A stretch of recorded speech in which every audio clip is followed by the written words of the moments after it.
welcome back. Jangan lupa tekan tombol merah. Nah, topik kita hari ini AS tembakan rudal antar benua, Minuteman 3, tunjukkan kesiapan kekuatan nuklir. Apa lagi nih? Jangan-jangan AS mau perang. Langsung aja kita baca ya.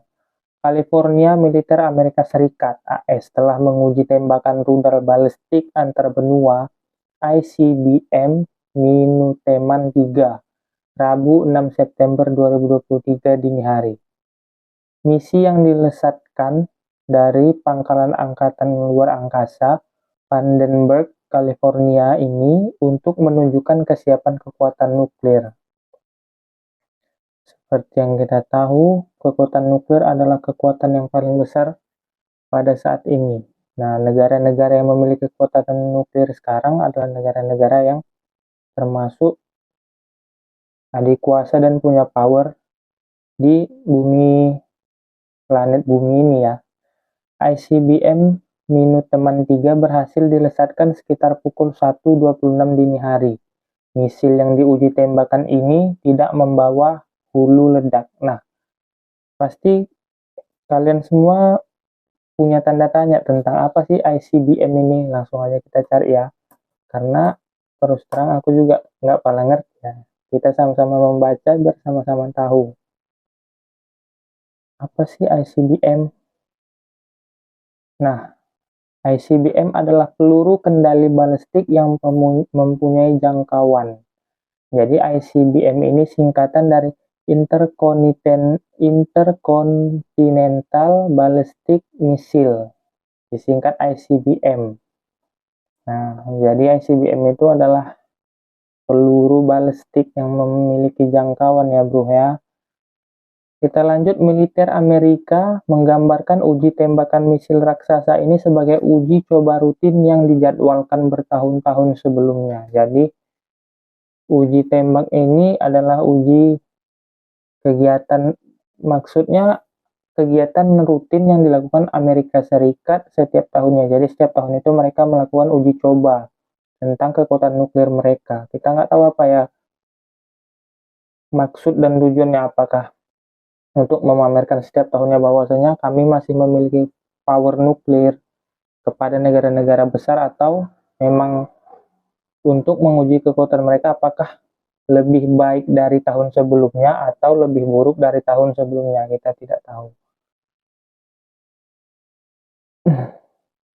Kemudian kita lanjut, Komando Serangan Global Angkatan Udara AS mengatakan tujuan dari uji peluncuran ICBM ini adalah untuk memvalidkan dan memverifikasi keselamatan, keamanan, efektivitas, dan kesiapan sistem senjata nuklir.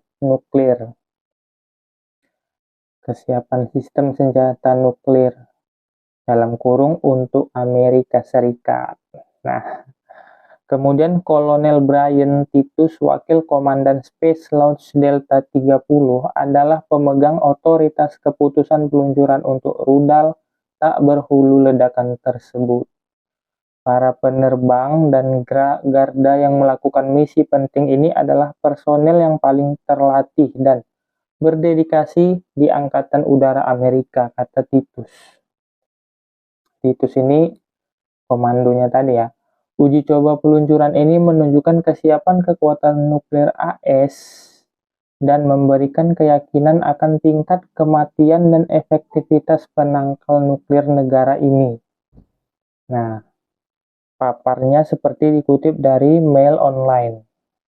Kita lanjut, Pangkalan Angkatan Luar Angkasa Vandenberg adalah rumah bagi skuadron uji penerbangan ke-576 Komando Serangan Global Angkatan Udara yang merupakan satu-satunya skuadron uji ICBM khusus di AS.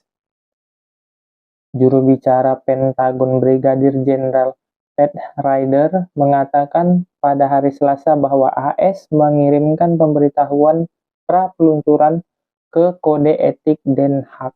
Kode Etik Den Haag. Kita garis bawah ya. Kode Etik Den Haag. Apa sih kode etik Den Haag? Nah, kita cari tahu lagi. Jadi dari satu berita kita bisa memiliki lebih dari satu pengetahuan. Di sini pedoman etik Den Haag dimaksud sebagai elemen untuk kode etik dan poin diskusi untuk masalah etika yang terkait dengan praktik kimia di bawah konvensi. Jadi kode etik Den Haag ini kode etik tentang praktik kayak peluncuran-peluncuran senjata-senjata baru gitu ya, rudal-rudal yang mungkin berhubungan dengan kimia-kimia juga lah, percobaan-percobaan laboratorium juga mungkin termasuk ya. Nah, di sini ada juga sematan baca juga, AS kerahkan kembali senjata nuklir ke Inggris. Ini respon marah Rusia. Wah, ini kita balik bicara tentang Rusia Ukraina, dan sampai saat ini kita tahu mereka masih berperang ya. Mungkin karena perangnya udah terlalu lama, jadi update beritanya itu tidak terlalu signifikan seperti kemarin. Sampai setiap hari update gitu, berita baru, berita baru. Nah, di sini disebutkan bahwa Moskow, Amerika Serikat AS, berencana mengerahkan kembali senjata nuklir ke Inggris setelah ditarik lebih dari 15 tahun lalu. Rusia merespon dengan marah, memandang langkah seperti itu sebagai eskalasi. Nah, kita kembali mencari arti dari bahasa. Apa sih eksklarasi?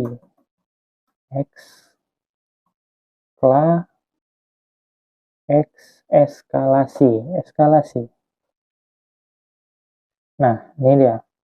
Menurut Kamus Besar Bahasa Indonesia, eskalasi adalah kenaikan atau pertambahan volume, jumlah, dan sebagainya. Nah, jadi bisa kita artikan bahwa respon Rusia dengan marah memandang langkah seperti itu sebagai eskalasi. Jadi mungkin Rusia marah karena menurut dia itu menambah ini ya, menambah beban bagi mereka. Mereka harus memikirkan lagi apa rencana yang dilakukan oleh Amerika dan Inggris. Karena kita tahu Amerika dan Inggris adalah bagian dari NATO. Kemudian juru bicara Kementerian Luar Negeri Rusia, Maria Zakharova, mengatakan Moskow akan menanggapi dengan tindakan balasan demi keamanan sendiri. Jadi Moskow ini adalah Rusia ya. Mereka menyebut diri mereka adalah Moskow. Dan Moskow itu juga kalau tidak salah adalah ibu kota mereka.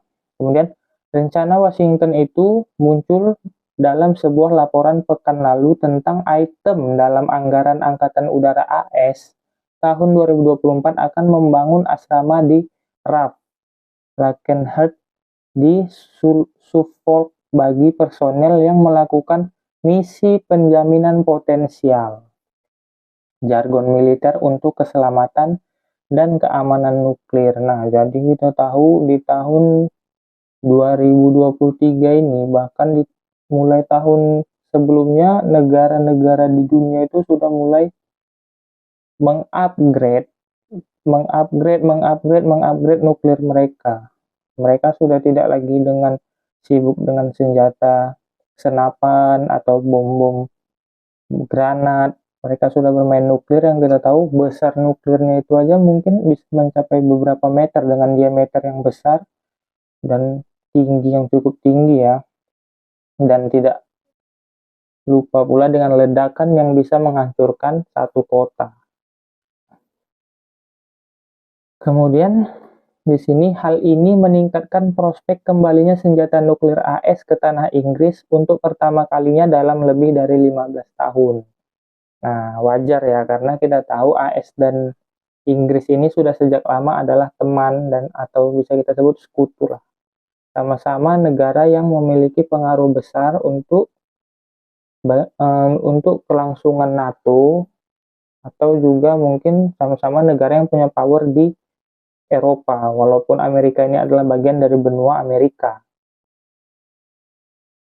Kemudian, jika langkah ini diambil, kami akan melihatnya sebagai eskalasi yang tadi pertambahan. sebagai langkah menuju eskalasi yang akan membawa hal-hal ke arah berlawanan. Jadi pertambahan suatu hal yang mengarah ke hal yang berlawanan dengan penyelesaian masalah mendesak, yaitu penarikan semua senjata nuklir dari negara-negara Eropa, kata Zakharova. Zakharova ini bagian dari Rusia tadi ya.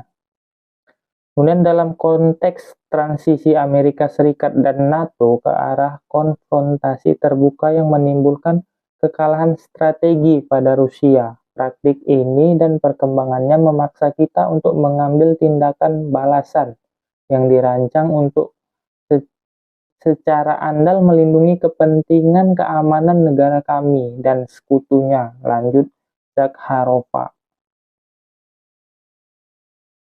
Kita lanjut, Amerika diperkirakan oleh Federasi Ilmuwan Amerika atau disingkat FAS memiliki 100 bom gravitasi B-61 yang dikerahkan di Eropa dan 100 B-61 lainnya satu-satunya jenis senjata nuklir teknis yang ada di gudang senjata mereka disimpan di Amerika. Jadi cukup banyak ya bom nuklir yang dimiliki Amerika ini. Sebenarnya punya satu aja sudah cukup berbahaya. Nah, Amerika memiliki 100 bom gravitasi B1, bom nuklir.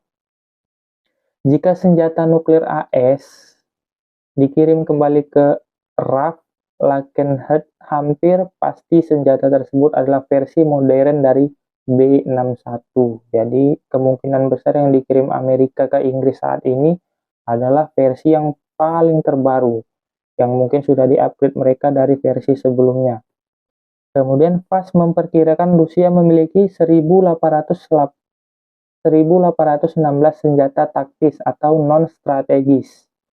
Dalam kurung jaraknya lebih pendek dan dimaksudkan untuk digunakan dalam pertempuran daripada untuk menghancurkan sebuah kota. Jadi menurut perkiraan berita dari yang dilansir dari iNews ini, Rusia lebih memiliki senjata taktis yang digunakan untuk perang face to face. Peperangan tank jumpa dengan tank atau prajurit jumpa dengan prajurit daripada Amerika yang lebih memikirkan bagaimana caranya menghancurkan satu kota. Walaupun kita tahu sebenarnya Rusia juga memiliki bom nuklir ya, dan kita tahu semua negara itu pasti merahasiakan power negaranya, senjata-senjata negaranya. Kita tidak tahu kayak Rusia punya apa, apakah ternyata di atas nuklir mereka sudah punya, atau Amerika punya apa, kita tidak tahu. Ini hanya menurut data yang dilaporkan oleh negara saja ya. Dan hingga saat ini, hulu ledak tersebut disimpan di fasilitas penyimpanan. Namun Presiden Rusia Vladimir Putin mengumumkan pada bulan Juni bahwa beberapa hulu ledak nuklir akan dikerahkan di Belarusia dalam waktu 1 bulan. Wow. Sejauh ini belum ada konfirmasi dari intelijen barat bahwa senjata itu telah dipindahkan. Nah, itu update berita hari ini ya. Jadi, situasi morat-marit, huru-hara, kacau balau di Eropa masih berjalan. Dan kita tahu yang morat-marit adalah Eropa, tapi kenapa Amerika yang berada di benua berbeda ikut campur? Nah, itu tidak usah kita pertanyakan karena kita tahu adalah Amerika adalah satu negara yang overpower, adidaya yang dari dulu memang memegang, dan bukan memegang sih, sebenarnya mereka merasa mereka adalah pemimpin dunia nomor 1. Ya, walaupun menurut data sekarang Cina adalah negara yang sangat pesat berkembang, sangat pesat maju maksudnya, sangat pesat maju dalam bidang apapun. Cukup sekian update kita hari ini. Buat kalian yang suka, silahkan like, tinggalkan komentarnya, supaya konten ini bakalan menjadi lebih baik dan lebih baik lagi. See you.